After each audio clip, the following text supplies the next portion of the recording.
এতদিন বলতেন মেসি ইসরায়েলের দালাল, এই সেই আরও অনেক কিছু, ঠিক আছে?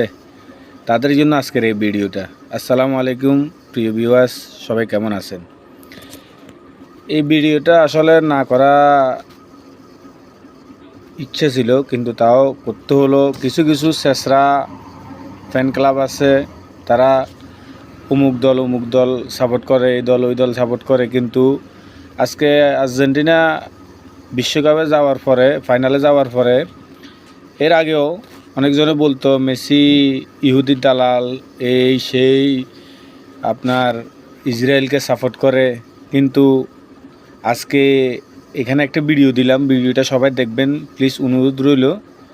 এই ভিডিওটা দেখার পরে সবার ধারণা পাল্টে যাবে মেসির প্রতি।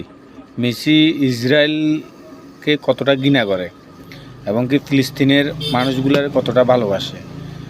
ভিডিওটা দেখেন। আপনি কি জানেন লিওনেল মেসি ফুটবল ইতিহাসের প্রথম অধিনায়ক যে কিনা ইসরায়েলের বিপক্ষে ম্যাচ বাতিল করে জরিমানা গুনছেন? না, আপনি এটা জানবেন কেন? আপনার তো এটা জানার ইচ্ছে নেই, বরং আপনার কাজ মেসির সমালোচনা করা। একটা ছবি পেয়েছেন, অমনি মেসির সমালোচনা শুরু করেছেন।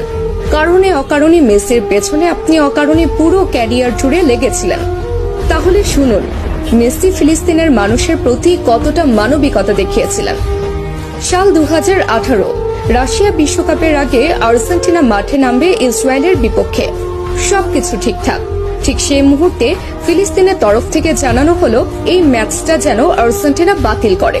কিন্তু আর্জেন্টিনা ফুটবল অ্যাসোসিয়েশনের তরফ থেকে সেটা সম্ভব ছিল না, কেননা এই ম্যাচটা বাতিল করলে মোটা অঙ্কের জরিমানা গুনতে হতো এএফএ কে।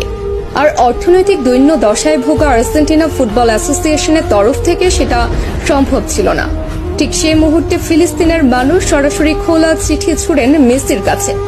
আর্জেন্টাইন অধিনায়ককে অনুরোধ জানানো হয় ম্যাচটা যেন বাতিল করে, এবং মেসি তাদের অনুরোধে সাড়া দিয়ে ম্যাচ বাতিল করেন এবং নিজ পকেট থেকে জরিমানা পরিশোধ করেন আর্জেন্টাইন ক্যাপ্টেন।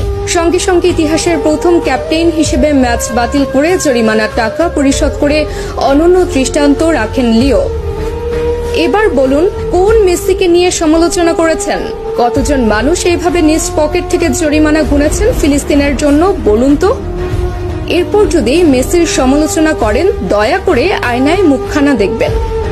এবার আসি এই ছবির ঘটনায়। এই ছবি যেটা দেখছেন সেটা মেসি ছিলেন, কিন্তু মেসি তো সেখানে একা ছিলেন না, অথবা মেসির কোনো ব্যক্তিগত সফরও সেটা ছিল না, বরং সেটা ছিল ক্লাব বার্সেলোনার সফর। যে সফরে শুধু মেসি একা নন, বরং পুরো বার্সেলোনা টিমই ছিল। এমনকি সেই সফরে ব্রাজিল তারকা নেইমারও ছিল সঙ্গী। তাহলে সেই সমালোচনা কেন মেসির গায়ে একা আসবে? তাছাড়া প্রশ্ন আছে আরো একটা, সে সফরের জন্য ফিলিস্তিনের পক্ষ থেকে কোনো অনুরোধও জানানো হয়নি সফর বাতিল করার জন্য, অথবা ফিলিস্তিনিরাও সেই ছবি নিয়ে কখনো আপত্তি তুলেনি। কিন্তু যখন তারা মেসিকে অনুরোধ জানিয়েছে, সঙ্গে সঙ্গে মেসি সে অনুরোধে সাড়া দিয়েছে। এবার বলুন, মেসি তাহলে কিভাবে ওই ছবির জন্য সমালোচনার প্রাপ্য হন? বরং মেসি ফিলিস্তিনের জন্য যা করেছে আজ পর্যন্ত ফুটবল ইতিহাসের আর কোনো অধিনায়ক করে দেখাতে পারেননি।